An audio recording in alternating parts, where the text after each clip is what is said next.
Olha, nós estamos abrindo mais um bloco do nosso quadro Valor Brasil aqui, dando o devido valor, dando o devido reconhecimento aos profissionais das mais variadas áreas brasileiros que se destacam, né? E hoje a gente fala com a doutora Marimélia Porcionato.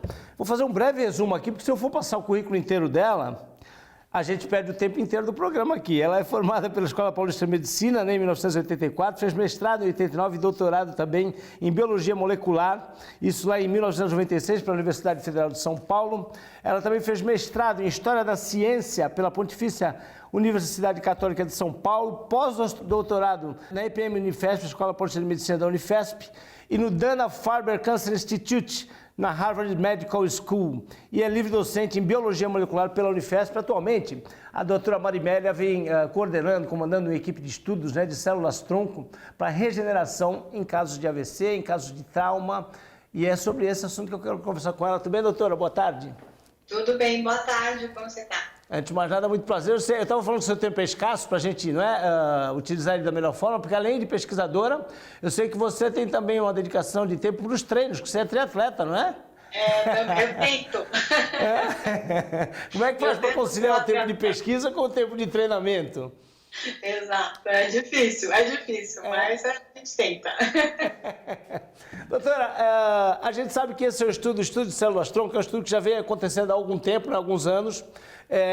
Esse estudo especificamente de regeneração de células neurais, ele já teve alguns testes que efetivamente acabaram não dando grandes resultados, né? Com cobaias, evidentemente, né? Com camundongos, mas me parece que tem novidades nessa área, não é?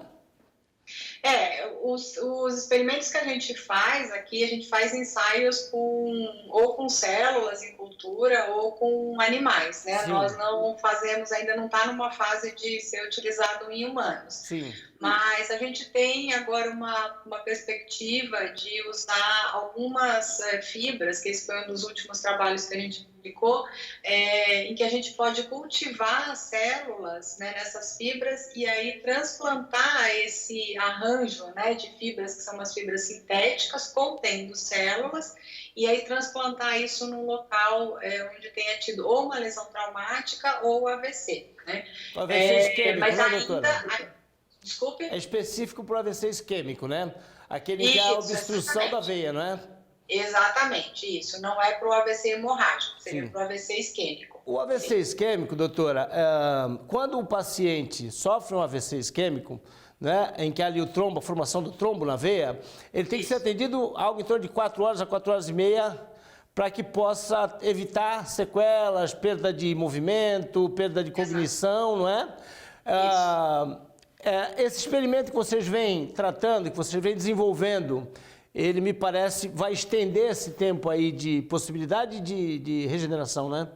Exato, porque essa é uma janela muito curta, né? 4 horas, às vezes, ou a pessoa não percebe, dependendo ou o próprio atendimento pode demorar mais do que isso. E aí o que acontece é que quando se estende além desse período, aí começa a acontecer a morte dos neurônios que ficam sem oxigênio, ficam sem nutrientes, né? Então, por isso que tem a sequela, porque os neurônios, eles acabam morrendo por conta da falta da circulação ali. Então, o nosso objetivo é prolongar um pouco mais a vida desses neurônios e evitar até mesmo que a gente tenha uma morte num segundo momento, neurônios que não morreram diretamente daquele primeiro, né, ou seja, no trauma ou no AVC, mas eles podem morrer depois, né, ao longo de um período aí de uma semana, eles vêm a morrer porque eles perdem conexões e isso acaba afetando os neurônios vizinhos daquela lesão original, né? Uhum. Então, a nossa proposta é cultivar células-tronco mesenquimais, que são células que produzem fatores que podem aumentar a sobrevivência dos neurônios que estão ali no local da lesão. Né? Uhum. Então, isso prolongaria esse tempo justamente porque essas células poderiam produzir fatores que vão, por um lado, aumentar a sobrevivência desses neurônios que não morreram e, por outro, atrair células que possam recuperar aquela parte que foi lesionada, né? Quais foram os resultados, doutora Marimélia, né, nesses testes com camundongos? Me parece que chegou a ter aí um resultado de redução da área afetada em até 2/3, não é isso?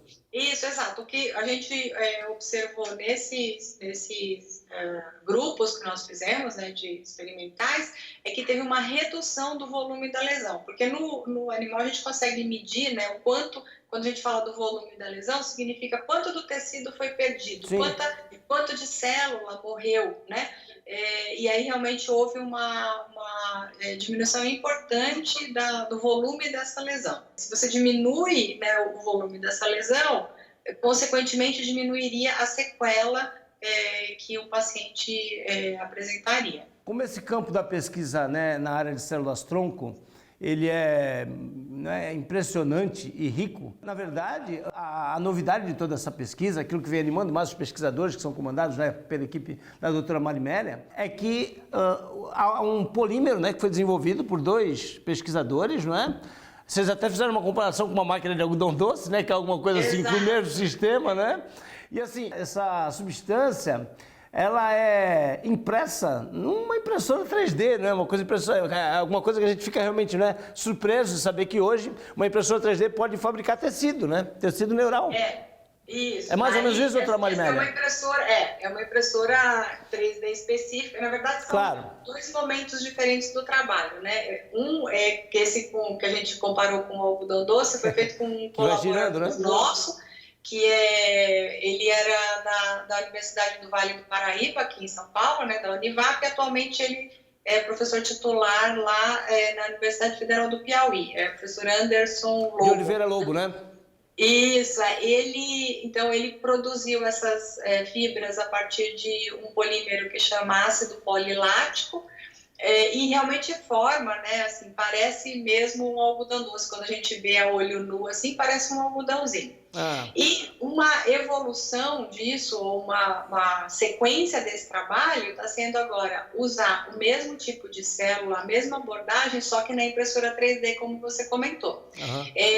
As impressoras 3D para fins biológicos, né, que a gente chama de bioimpressora, que é para poder caracterizar que não é uma impressora comum. Hoje a gente já tem empresas que fazem, né, bioimpressoras, tem inclusive empresa nacional que já faz, e ela tem então características de permitir que a gente coloque célula, e o que a gente usa de tinta, que na verdade a gente até chama de biotinta, né, que é para diferenciar de uma tinta normal, são polímeros, são moléculas, são proteínas, são moléculas que já existem no organismo, né? Então, o que aproxima muito daquilo que a gente vê no tecido. Então, a nossa expectativa é essa, tanto de bioimprimir aí um curativo que teria, por exemplo, essas mesmas células que eu comentei com você, que a gente colocou sobre as fibras, né, que produzem esses fatores de sobrevivência, quanto bioimprimir um pedaço mesmo do cérebro, da composição e da arquitetura, que a gente chama de citoarquitetura, né, a arquitetura daquele tecido próximo ao que é do real. Esse polímero que a gente comentou, né, que foi desenvolvido pelo Dr. Anderson, que é um engenheiro biomédico, junto com a Fernanda Roberta Marciano, não é isso? Isso, a Fernanda Marciano. Marciano, exato. Esse polímero é que tem permitido, porque me parece que o gargalo é exatamente o tempo de vida das células-tronco, né, no cérebro, que elas acabam morrendo muito rapidamente, né, e também a questão da contenção delas ali, na região lesionada, na região onde tem o AVC, né? Esse polímero que proporciona essa sobrevida da célula-tronco?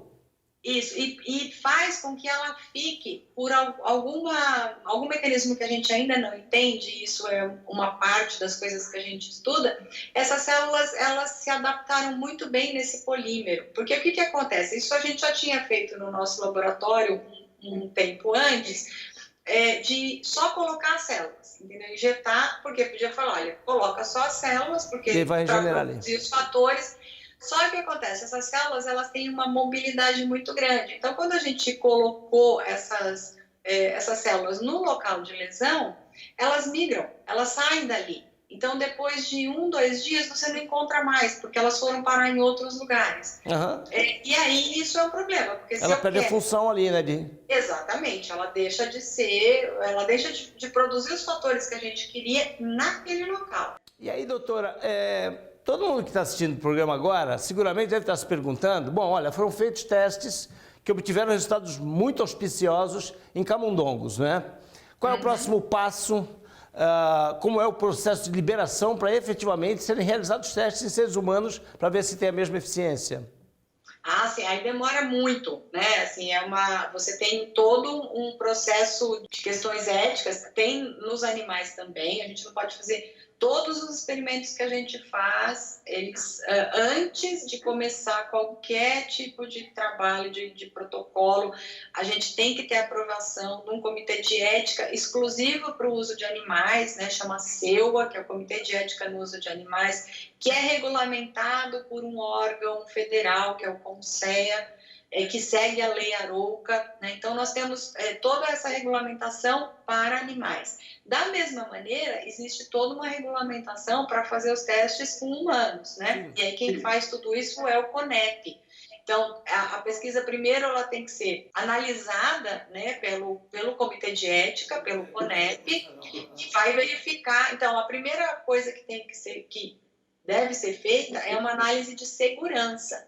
Então, isso seria seguro, antes até de saber se funciona ou não. Por isso que demora tanto, às vezes, para... Tem uma ideia que parece muito boa, parece que dá muito certo, mas demora muito tempo para se transformar num tratamento. Porque primeiro tem que saber se aquilo é seguro, né? Antes mesmo de chegar a ver se isso pode ser usado e se vai funcionar, entendeu? Se vai ser eficiente para aquilo. Doutora, olha, muitíssimo honrado com a sua participação aqui no nosso programa. Doutora, uma simpatia. Eu vou lhe ser sincero, eu quando vim conversar, posso chamá-la de você, né? Claro, quando eu vim conversar, eu falei, será que a gente vai falar numa linguagem que seja, né, didática para quem está assistindo? E a doutora é extremamente credenciada a falar direto com o público, porque tem essa facilidade de traduzir aquilo que muitas vezes é muito complexo, né, do ponto de vista da ciência, da pesquisa médica, traduzir isso para que o público entenda. Eu fiquei encantado com a sua participação aqui conosco. Ai, que bom, eu fico feliz, viu, de ter atendido a contento. Foi um prazer, obrigada. Sempre que tiver novidades, nossa produção está atenta para chamá-la novamente. Ah, que ótimo. Tá bom? Doutora Maribel, obrigado, um abraço, felicidades. Um abraço. Tudo de bom, tchau, tchau.